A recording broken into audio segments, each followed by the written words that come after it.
Simplify the expression 16 divided by 8 times 2. To begin with, we'll need to consider the order of operations. These are the steps that we need to take to know what things to simplify before others in any given expression. The first step tells us to look for parentheses. The second step, exponents. The third step deals with multiplications and divisions at the same time. You break the tie in left to right order. And the final step is addition-subtraction. Again, breaking the tie in left to right order.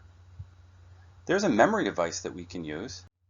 It's the sentence, "Please excuse my dear Aunt Sally." This reminds us of the 4 steps. Be careful, there's 6 words, but only 4 steps. The first step, the word please, reminds us of the letter P, which tells us to do parentheses. Step 2 reminds us of the letter E, which guides us to do the exponents next. Step 3 is multiplication division, again remembering to do them in left to right order. Step 4 is addition subtraction, also in left to right order. If you prefer, you can just use the 6 letters and remember the word PEMDAS. It gives you the same 4 steps. So let's look at the expression. The first step is parentheses, and if we look at our expression, we do not have any parentheses, so we can move on to the second step. Exponents. And again, we have no exponents, so we are ready to move on to step 3, which says to look for multiplications or divisions. Please note that step 3 does not tell us to do our multiplications before our divisions. Do not automatically do your multiplications before divisions. You need to make sure you're doing them from left to right. So in our problem, as we go from left to right, we encounter the 16 divided by 8 first. So 16 divided by 8 is 2. And next we'll be multiplying it by that other 2, which gives us 4. And that's our final answer. Note that you can do this on a calculator, and your scientific calculator is aware of the order of operations and should handle it correctly. First type the 16, then the division button, then the 8, then the times, then the 2, and then equals. And that should confirm the answer we have above.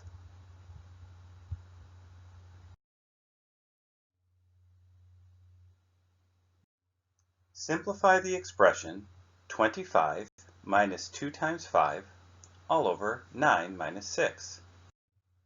We'll need to use the order of operations, which I've written here. You can use the memory device, "Please excuse my dear Aunt Sally," to help you remember the steps. Or you can use the acronym PEMDAS. Let's begin. To do this problem, we start on the first step, which is parentheses. You may notice we don't have any parentheses, but this first step wants us to look for any type of grouping symbols. And the fraction bar acts as a grouping symbol. It groups the top and it groups the bottom. We can put parentheses around the top and around the bottom to remind us of this, but it's not necessary. Let's proceed. The next step in the order of operations is to evaluate exponents, and there are no exponents, so we can move on. The multiplication division step will occur because up top we have a multiplication. Notice that the multiplication will occur before the subtraction, giving us 25 minus 10. 2 times 5 is 10. We now move on to the subtraction step, and up top we can do the 25 minus 10, but we'll hold off on that. We'll look at what we have on the bottom. On the bottom, it's just a coincidence that we're also on the subtraction step. Please note when you're simplifying a fraction, the order of operations can be on different steps on the top and bottom. So 9 minus 6 is 3, and we can move on.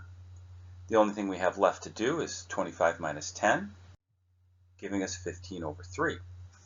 The last step will be to do that division, which gives us 5. And that's our final answer. We'll now take a look at how we would use our calculator with this problem. We're going to do this in two different ways. The first way would be if you want to type it all in at once, and we'll take advantage of those parentheses that we wrote because we'll need them when we type them in the calculator. You would open up a parentheses, type the expression that's up top, 25 minus 2 times 5. You need to close that parentheses, and now we handle the fraction bar, which is the division key. And we'll open up the parentheses for the denominator, type the expression on the bottom, 9 minus 6, and then we have to close that parentheses on the bottom, and finally we hit equals. This should give you the result of 5. Alternatively, you may prefer to do this in 3 steps. A step for the top, a step for the bottom, and then you write that fraction, and then you use a final step to clean it up. Let's take a look. We would start by entering the expression up top, 25 minus 2 times 5, and then we hit equals. In this case, we would not need the parentheses because we're going to get a result when we hit equals, and that result we would write up top, 15. Next, we would type the expression on the bottom, 9 minus 6. Again, you don't need parentheses. You have it finish it up by hitting equals. And that result gets written on the bottom. At this point, you might finish this one off without a calculator, but if you're going to use a calculator, you type that expression, hit equals, and you write that result, which in this case matches our result from before.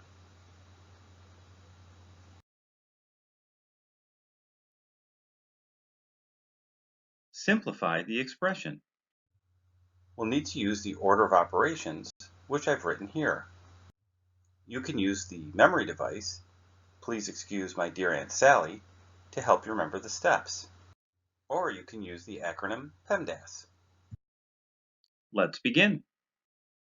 The first step in the order of operations is to look for grouping symbols. We have brackets here and parentheses here. When you have grouping symbols within grouping symbols, you start with the innermost.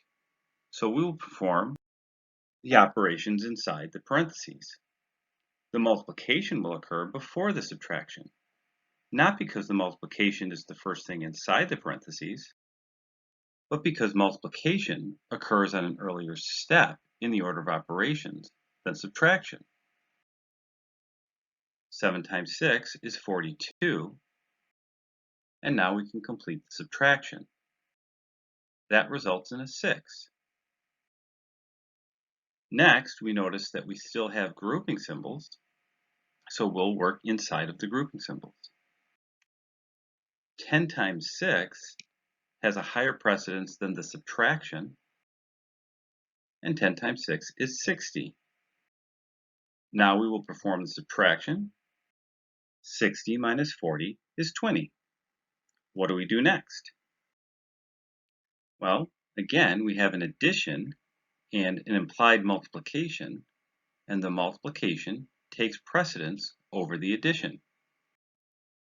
3 times 20 is 60, and finally, 8 plus 60 is 68. And that's our final answer. Now let's look at how to type this into a calculator. We'll begin by typing 8 plus 3. And next, we need to type an open bracket. But our calculator doesn't have an open bracket button. It does have an open parentheses button, and we'll use that. Then we type the 10, and we'll open the parentheses. I know that can be confusing to have two open parentheses, but your calculator can keep them straight. we type the 7 times the 6 minus the 36. Then we close the parentheses, minus 40. And to close the bracket, we press the close parentheses button, and then the equal sign. And that should give you the same answer as you had before, 68. There's an important note. Some calculators require you press the multiplication button between a number and a parentheses. So in this example, 3 times the parentheses, your calculator may require the multiplication button. And when you get to 10 times the parentheses, the same thing may occur. I suggest you try it without and see if it's required. When you do, you should get the same result of 68.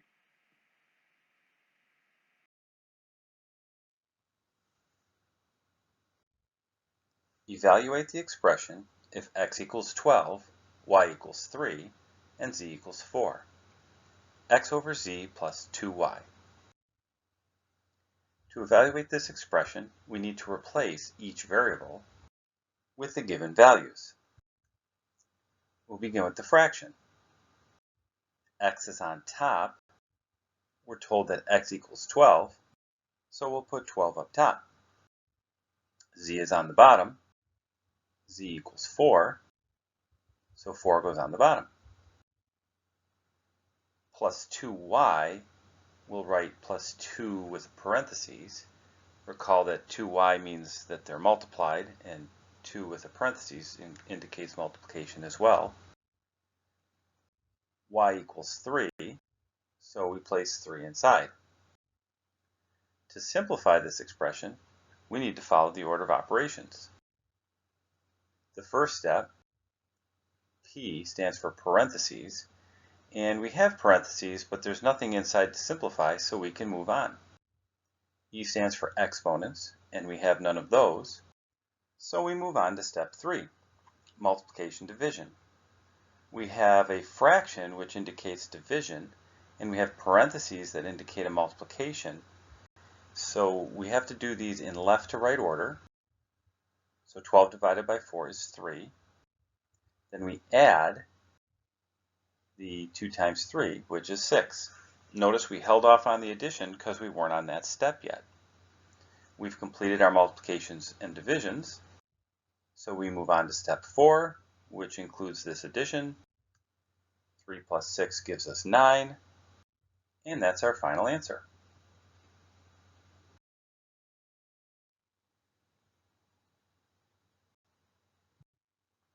Evaluate the given expression when x equals 7, y equals 15, and z equals 13.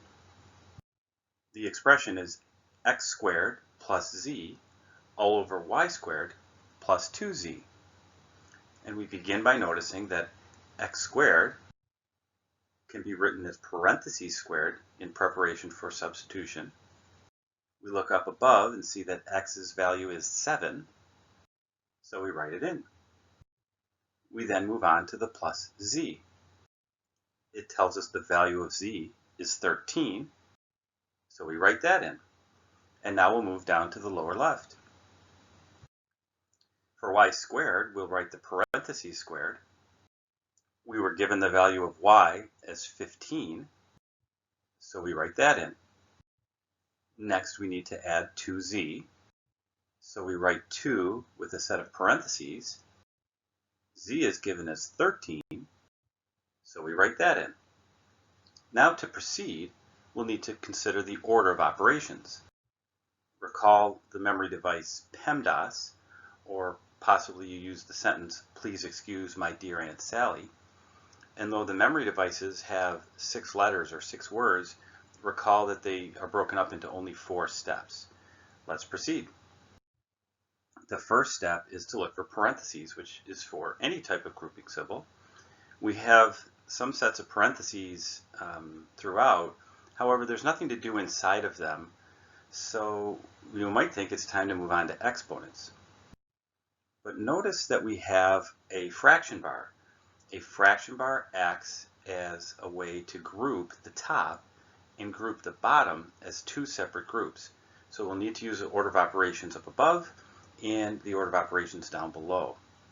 You can try to keep them both at the same steps of the order of operations, but you don't have to as long as you follow it up top and follow it down below. So we can move on to exponents. 7 squared takes precedence over the plus 13, so we do the 7 squared is 49, and we'll hold off on addition until we get to that step. On the bottom, we do square that 15. That takes precedence over the multiplication or the addition that's coming later. So I'll just leave that for now, and we'll move on to the next step. The third step in the order of operations is multiplication and division.